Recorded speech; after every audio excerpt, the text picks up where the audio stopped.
Welcome to the Deep Dive. Today we're tackling a pretty huge topic, the sheer speed of change in our world. We've got sources looking back 20 years and projecting forward to 2030, 2035, even 2045. Yeah, the goal here isn't just, vague trends. We want to pinpoint specific data, actual milestones to understand this acceleration, Right. especially around connectivity, AI's impact, and this idea of personalization just reshaping everything. We really need to get a handle on where we are now in 2025 to see where we're heading. Okay, let's do that. Let's unpack this journey, starting with the past 2 decades, 2005 to now. Thinking back to 2005, connectivity-wise, it feels, well, ancient, doesn't it? Oh, absolutely. Fundamentally disconnected compared to now. Back then, maybe 6.5 billion people on the planet, Around that, yeah. and only about 1 billion use the internet. And the really wild stat, global smartphone adoption was tiny, like 2%. 2%. It's hard to even imagine. Most people were still on landlines or those old brick phones. Exactly. Now contrast that with 2025. It's just night and day. Totally. Today, internet users, over 5 billion. Smartphone use is hitting 70% globally. 70. And in that same time, global GDP basically doubled. Life expectancy jumped 6 years, 67, up to 73. Wow. This mobile internet thing, it wasn't just a tech upgrade. It fundamentally changed how we interact socially, economically, culturally, all in like 20 years. And our sources show that wasn't just about faster internet. Huge societal shifts happened alongside it, right? Definitely. We saw real progress. Things like LGBTQ rights advancing globally, more focus on mental health, which was badly needed. Global poverty continued to decline overall. Those are significant gains. They are. But that same speed created friction, intense disruption. Political polarization got way worse, partly thanks to, social media echo chambers. Right, filter bubbles. Yeah, and alarming wealth inequality, costs of living spiraling in many places. Plus, we started grappling with misinformation and digital manipulation almost daily. So 2025 feels like we're right in the middle of it. Still processing that first wave of change, living with constant disruption. We really are. I mean, AI isn't some future concept anymore. It's in our phones, our healthcare diagnostics, business forecasting. Even medicine, like mRNA vaccines, gene therapies. That felt like sci-fi not long ago. Exactly. But all this information, the speed, it creates psychological stress, too. People are searching for connection, questioning meaning, perhaps more than ever. Okay, that tees up the future perfectly. Let's look ahead. First stop, 2030. Just 5 years out. What's the single biggest force shaping that period? I'd have to say AI penetrating the core of work. By 2030, AI won't just be a tool some people use. It'll be deeply woven into almost every job. Transforming labor markets, you mean? Yeah. Automation concerns? Yes, significant dislocation is likely. Some jobs will disappear or change drastically. But also, new kinds of productivity, new roles focused on collaborating with AI. It becomes less if you use AI, more how you use it. And the dark side of all that AI content generation. That leads to a real crisis of trust. Deepfakes, super sophisticated AI content. It's going to flood everything. Making it hard to know what's real. Precisely. It challenges our shared sense of reality, so much so that we'll likely see whole new industries pop up just focused on verification and authentication, trying to keep pace. But it's not all negative. No, definitely not. On the upside, things like telemedicine, virtual coaching, they become the norm, not the exception. Big changes for health access. Okay, let's push out further, 10 years ahead. 2035, you mentioned hyper-personalization really kicking in here. What tech enables that?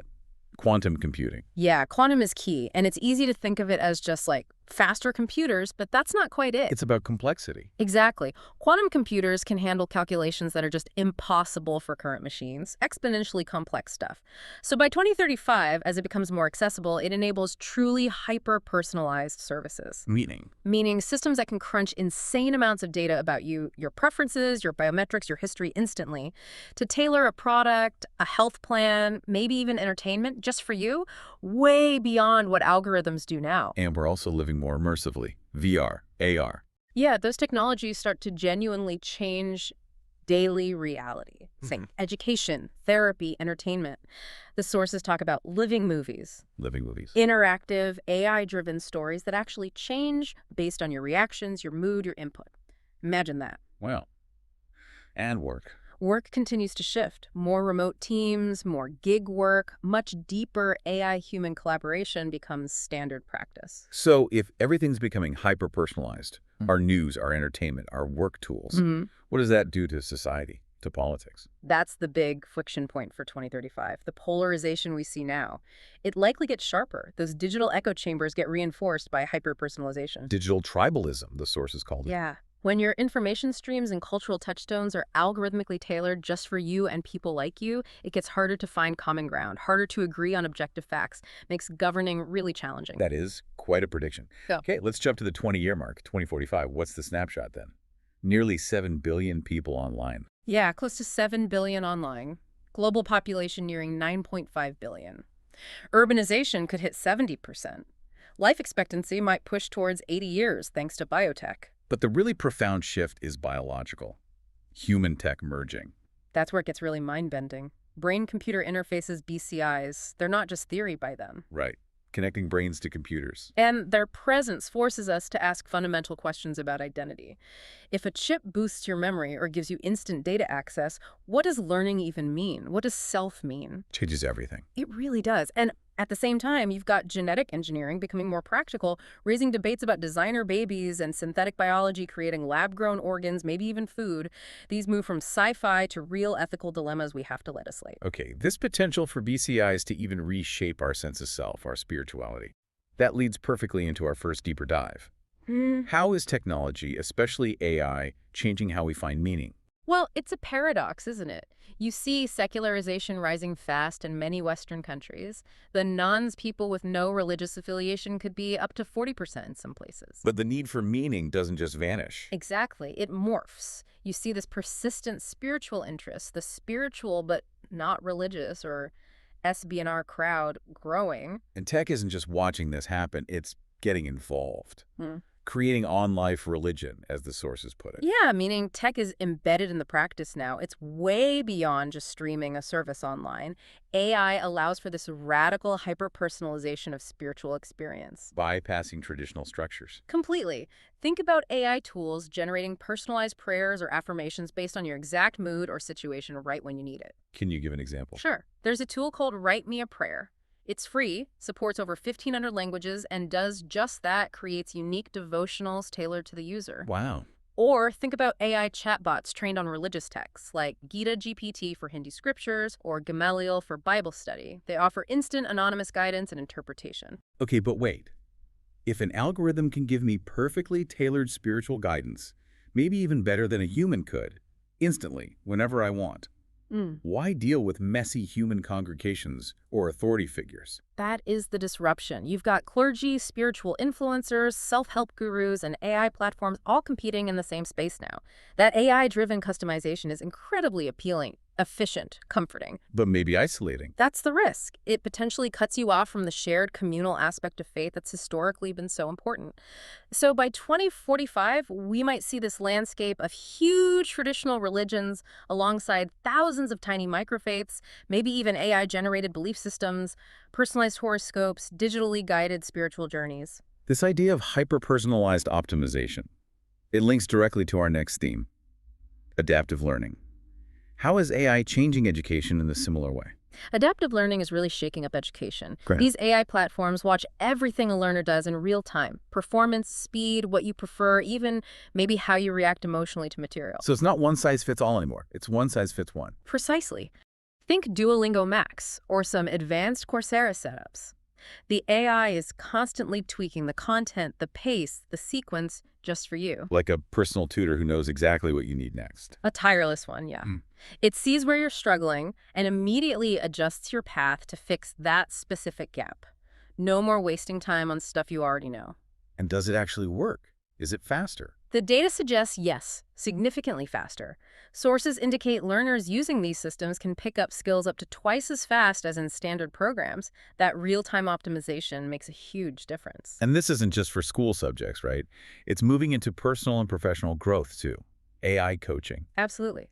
Tools like Rocky.ai are becoming common. They give you these real-time nudges and feedback for building habits, tracking goals, even getting leadership advice. It's like a little AI coach in your pocket. Kind of, yeah. A growth co-pilot that uses your own data logs to give you instant, personalized recommendations to help you improve faster. Okay, this relentless drive for efficiency in learning, faith, work sounds amazing in theory, but there have to be downsides, ethical concerns. especially around all that data collection. Huge concerns. The biggest is probably data privacy and really data sovereignty.